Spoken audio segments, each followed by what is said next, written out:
Assalamualaikum warahmatullahi wabarakatuh. Eh, di sini kami akan menjelaskan dan mempresentasikan hukum gerak Newton 1, 2, dan 3 dan aplikasinya dalam kehidupan sehari-hari.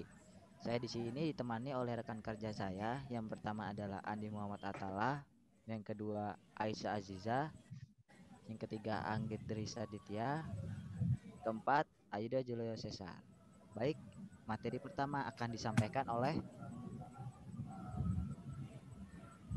Ya, saya Andi Muratala. Oke, Jadi, yang silakan. pertama dibahas adalah hukum 1 dan 2 Newton. Hukum 1 Newton. If no force law acts on a body, the body's velocity cannot change. That is, the body cannot accelerate. Di sini maksudnya, jika tidak ada gaya yang diberikan kepada sebuah benda, maka kecepatan dari benda itu tidak akan berubah dan benda itu tidak akan bergerak. Kita dapat memahami bahwa suatu benda cenderung mempertahankan keadaannya. Oleh karena itu, hukum Newton 1 juga disebut sebagai hukum kelembaman atau hukum inersia.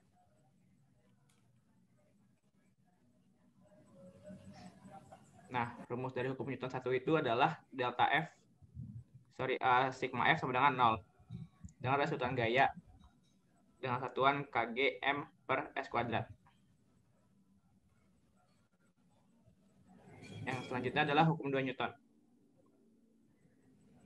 Nah, hukum 2 Newton ini bunyinya percepatan dari suatu benda akan sebanding dengan jumlah gaya atau resultan gaya yang bekerja pada benda tersebut dan berbanding terbalik dengan masanya. Sebuah benda dengan massa m mengalami gaya resultan sebesar F akan mengalami percepatan A yang arahnya sama dengan arah gaya dan besarnya berbanding lurus terhadap F dan berbanding terbalik terhadap M. Nah, sini rumus hukum Newton 2 adalah percepatan sama dengan sigma gaya per massa. Mana sini di keterangannya F sama dengan gaya total yang bekerja pada benda, M merupakan massa benda, dan A merupakan percepatan benda.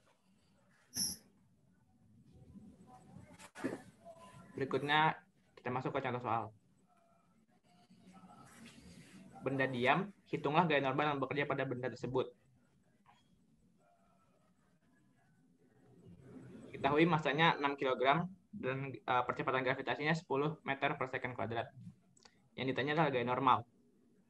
Nah, pertama kita tentukan dulu berat dari benda tersebut.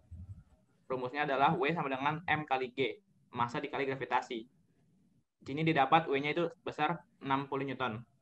Nah, dari contoh soal kita dapat mengetahui bahwa berat dipengaruhi oleh gaya gravitasi dan gaya normal selalu tegak lurus ke permukaan yang bersentuhan dengan benda. Sehingga didapati N dikurang W sama dengan 0. N min 60 sama dengan 0 dan didapatkan nilai N atau gaya normal sebesar 60 Newton. Contoh soal 2, sebuah balok bermassa 50 kg didorong dengan gaya 500 Newton. Apabila gaya gesek diabaikan, maka berapa percepatan yang dialami oleh balok? Diketahui F sama dengan 500 Newton dan massa sama dengan 50 kg. Yang ditanya adalah kecepatan. Nah, sini seperti yang kita tahu rumusnya adalah gaya sama dengan massa dikali percepatan. Nah, diketahui gaya dan massanya, maka didapat A sama dengan 10 meter per second kuadrat. Jadi percepatan dialami balok sebesar 10 meter per second kuadrat.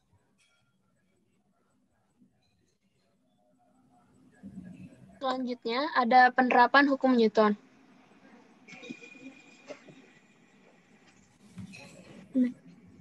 Hukum 1 Newton. Ada sabuk pengaman pada mobil, di mana saat pedal rem diinjak, tubuh seluruh penumpang mobil akan terdorong ke depan. Sesuai dengan hukum 1 Newton, tubuh akan berusaha mempertahankan keadaan awalnya yang bergerak bersama mobil. Oleh karena itu diciptakan sebuah alat pengaman atau yang biasa kita sebut dengan seatbelt yang berfungsi menahan dorongan tubuh agar penumpang bisa terhindar dari cedera. Airbags pada mobil, menurut hukum 1 Newton, tubuh akan berusaha mempertahankan geraknya meskipun mobil telah berhenti. Akibatnya, benturan penumpang dengan bagian dalam mobil sulit dihindarkan. Oleh karena itu, airbags berfungsi untuk mengurangi risiko cedera saat kecelakaan terjadi. Untuk crumple zones pada mobil, itu adalah bagian pada kendaraan yang dirancang untuk dihancurkan secara terkendali. Dengan adanya ini, mobil mempunyai waktu tambahan untuk berhenti dari kecepatan tinggi, di mana bagian ini akan mengendalikan dan menghentikan gerak mobil yang berusaha mempertahankan keadaan awalnya. Next.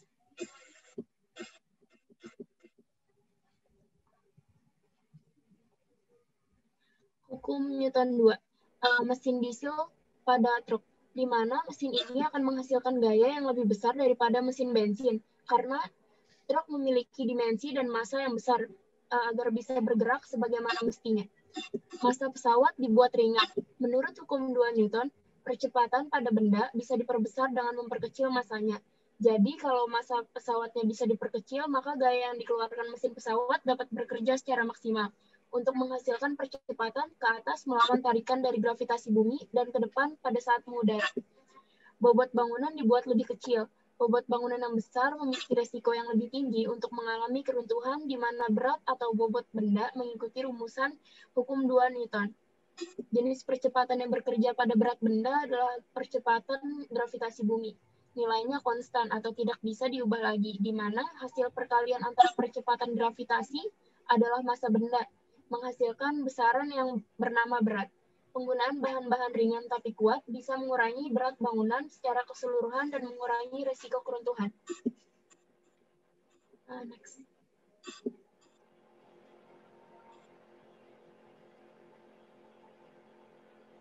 Newton 3. Mesin jet pesawat terbang. Mesin jet adalah jenis mesin yang menghirup udara dalam jumlah besar, kemudian dipercepat dan dialirkan ke belakang melalui nozzle pembuangan. Gaya aksi yang digunakan untuk mendorong udara ke belakang akan menghasilkan gaya reaksi yang mendorong mesin ke depan, di mana menurut hukum Newton 3, gaya reaksi akan selalu sama besarnya dengan gaya aksi dan bekerja dengan arah yang berlawanan. Gaya reaksi inilah yang dimanfaatkan oleh pesawat terbang sehingga bisa terdorong ke depan.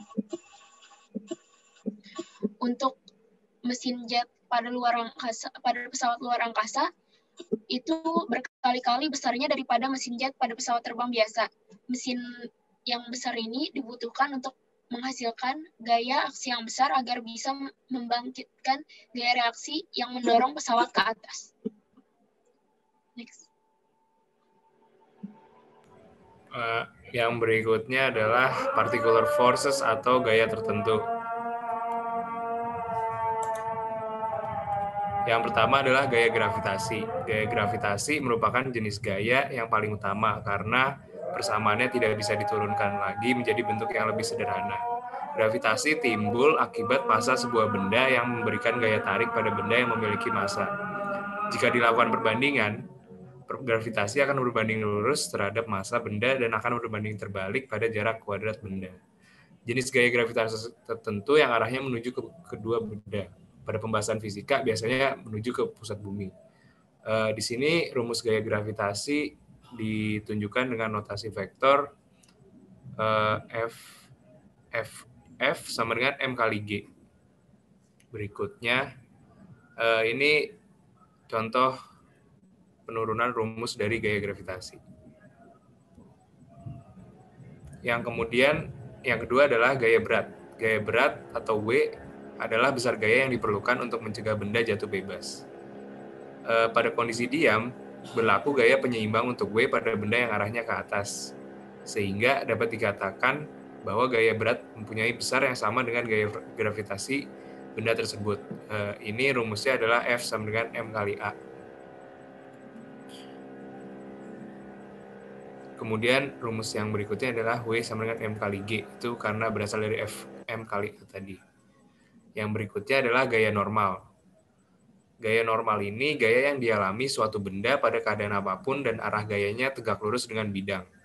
Rumusnya didapat dari Fn dikurangin Fg sama dengan M kali A percepatan di sumbu vertikal. Ini contoh dari penggambaran gaya normal. Misalnya suatu kotak yang diletakkan di atas timbangan, kotak tersebut tetap diam, sedangkan timbangan menunjukkan suatu angka itu pada penerapannya di kehidupan sehari-hari. Hal tersebut menunjukkan bahwa wadah tersebut tetap memiliki gaya gravitasi. Wadah yang memiliki gravitasi namun tidak bergerak karena benda tersebut memiliki gaya lain yang disebut gaya normal yang arahnya berlawanan dengan bidang datar. Secara umum, gaya normal dapat didefinisikan gaya yang bekerja pada suatu bidang yang bersentuhan dengan benda yang memiliki arah tegak lurus terhadap bidang tersebut. Jadi gaya normal ini arahnya berlawanan dengan bidang yang bersentuhan.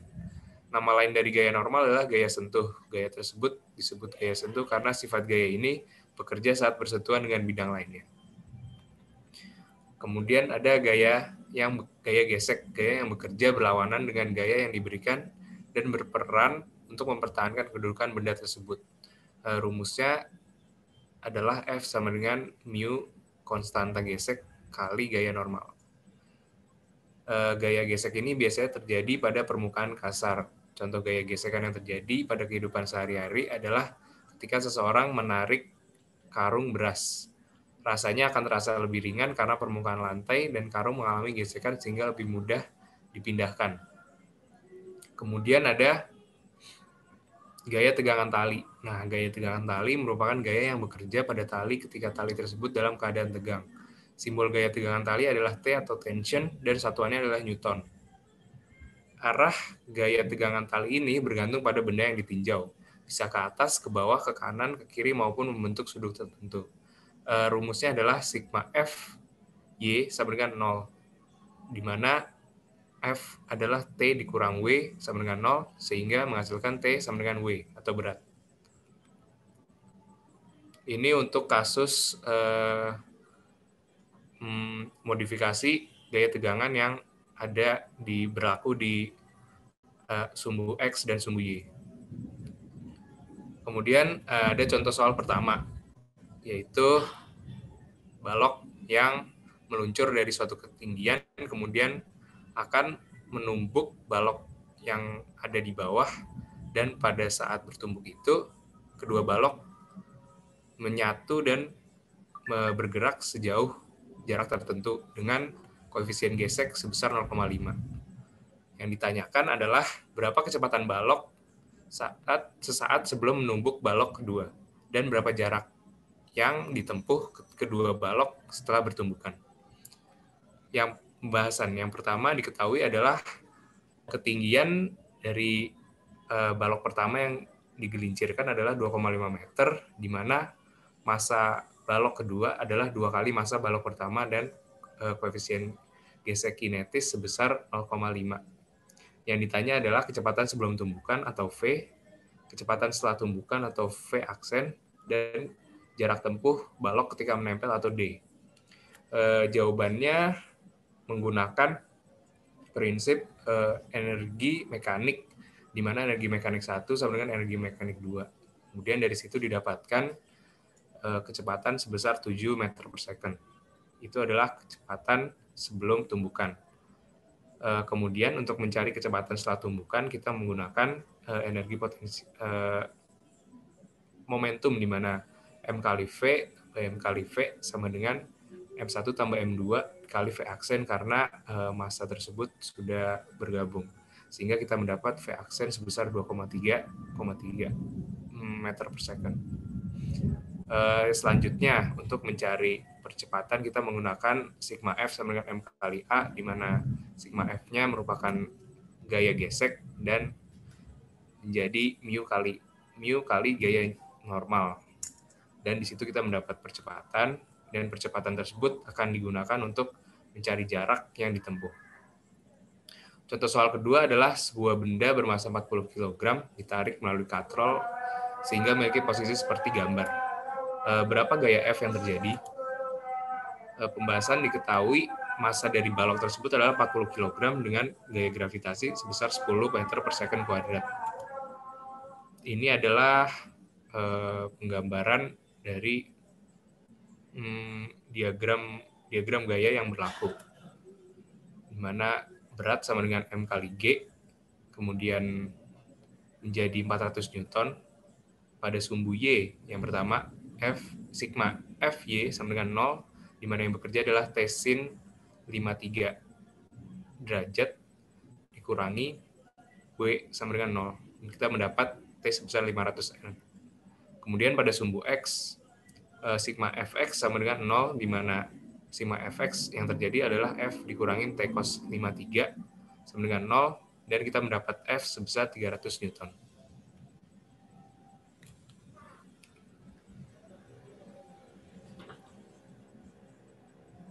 Kemudian akan dilanjutkan Baik, dengan gesek. teman saya. Gaya gesek sekarang. Gaya gesek. Ada dua gaya gesek. Yang pertama, gaya gesek statik dan kinetik. Gaya gesek ini bergantung pada sifat permukaan yang saling bersentuhan. Gaya gesek statik tumbuh dan merespon mengimbangi tarikan gaya dalam arah berlawanan. Tapi ada harga maksimum. Rumus gaya gesek ini adalah S max sama dengan mu S kali gaya normal.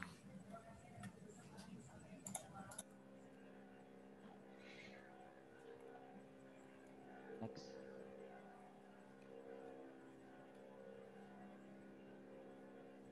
Gaya gesekan adalah suatu gaya yang bekerja antara dua permukaan yang bersentuhan dan bersifat melawan kecenderungan gerak benda. Gaya yang timbul karena dua permukaan benda saling bersentuhan dan arahnya selalu berlawanan. Next. Gaya gesek kinetik umumnya besarnya tergantung kecepatan. Untuk kecepatan tak terlalu tinggi, dia cenderung konstan. Maka didapat rumus EK sama dengan UK kali normal, dengan UK sebagai koefisien gesek kinetik. Umumnya gaya gesek kinetik lebih kecil daripada gaya gesek statis. Bisa dilihat di sini F menunjuk sebelah kiri benda dan itu sebagai gaya gesek, dan F ke kanan sebagai gaya dorong, dan ke atas gaya normal dan ke bawah gaya berat benda. Oke, lanjut. Contoh gaya gesek yang merugikan, yang pertama adalah gesekan antara benda dengan permukaan yang menyebabkan fraksi sehingga harus diberi pelicin. Yang kedua adalah gesekan antara suatu benda dengan udara sehingga menyebabkan pemborosan energi dan sehingga bentuknya harus aerodinamis yang diberikan kepada pesawat. Oke.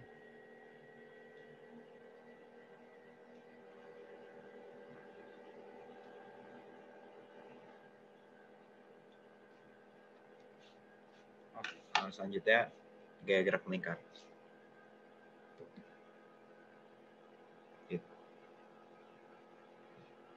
Ya, jadi di gaya gerak melingkar itu ada gaya sentrifugal dan gaya sentripetal. Nah, contohnya seperti itu. Lanjut.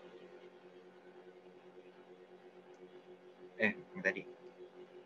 Ya, jadi sudah dibikin tabel. Jadi pengertian gaya sentrifugal itu gaya fiktif yang disebabkan karena inersi dari benda yang bergerak. Nah, itu adalah gaya mengarahkan benda bergerak dalam jalur melingkar menjauh dari pusat kelengkungan. Beda dengan gaya sentripetal adalah gaya nyata yang bekerja melawan efek inersia benda dan cenderung menjaga benda bergerak di jalur melingkar dengan gerakan yang seragam.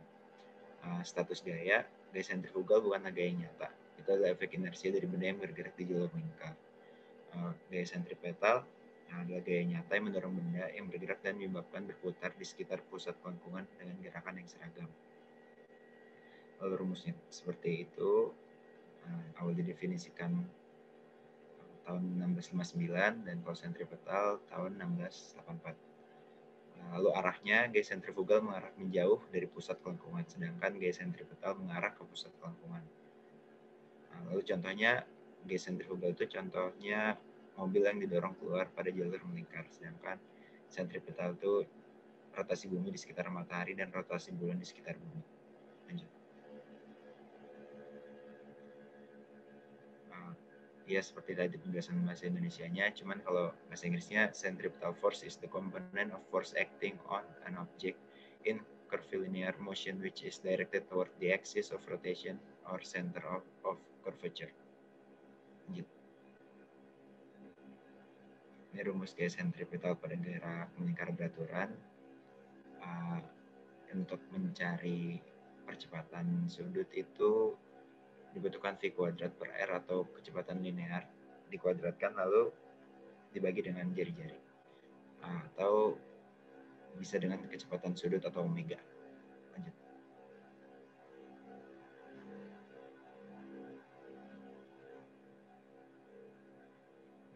Contoh penerapan gaya sentripetal seperti salah satu yang ada di wahana, lalu seperti mobil yang sedang belok. Contoh soal. Terdapat permainan biang raksasa atau kincir raksasa. Kincir ini berputar sebanyak 5 putaran setiap menit. Hitunglah gaya yang dialami seseorang yang memiliki massa 50 kg, duduk dan ikut berputar dengan kincir ini pada radius 15 meter dari pusat kincirnya. Diketahui F-nya 1/12 Hz, lalu radiusnya 15 meter dan massanya 50 kg. Mintanya F sama dengan M kali A, atau massa dikali percepatan. Karena ini gaya sentripetal, jadi M V kuadrat per R atau M omega kuadrat per R. Angka yang ada dimasukkan, lalu hasilnya F sama dengan 125/6 V kuadrat Newton. Lanjut. Sebuah benda berputar seperti tampak pada gambar. Tentukanlah kecepatan linear benda dan diketahui θ sama dengan 30 derajat. Dan panjang tali sama dengan 0,5 meter.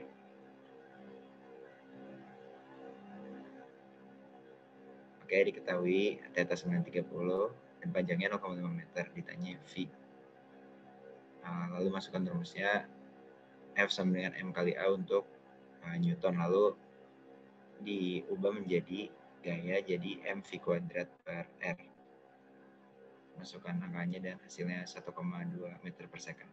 Oke, sekian. Terima kasih. Baik, saya kira itu yang dapat kami sampaikan dalam presentasi hari ini. Semoga bermanfaat dan dapat membantu para penonton atau audiens. Mohon maaf jika ada kesalahan kata dan kekurangan materi dari kelompok kami. Kami ucapkan terima kasih yang sebesar-besarnya. Wassalamualaikum warahmatullahi wabarakatuh. Waalaikumsalam.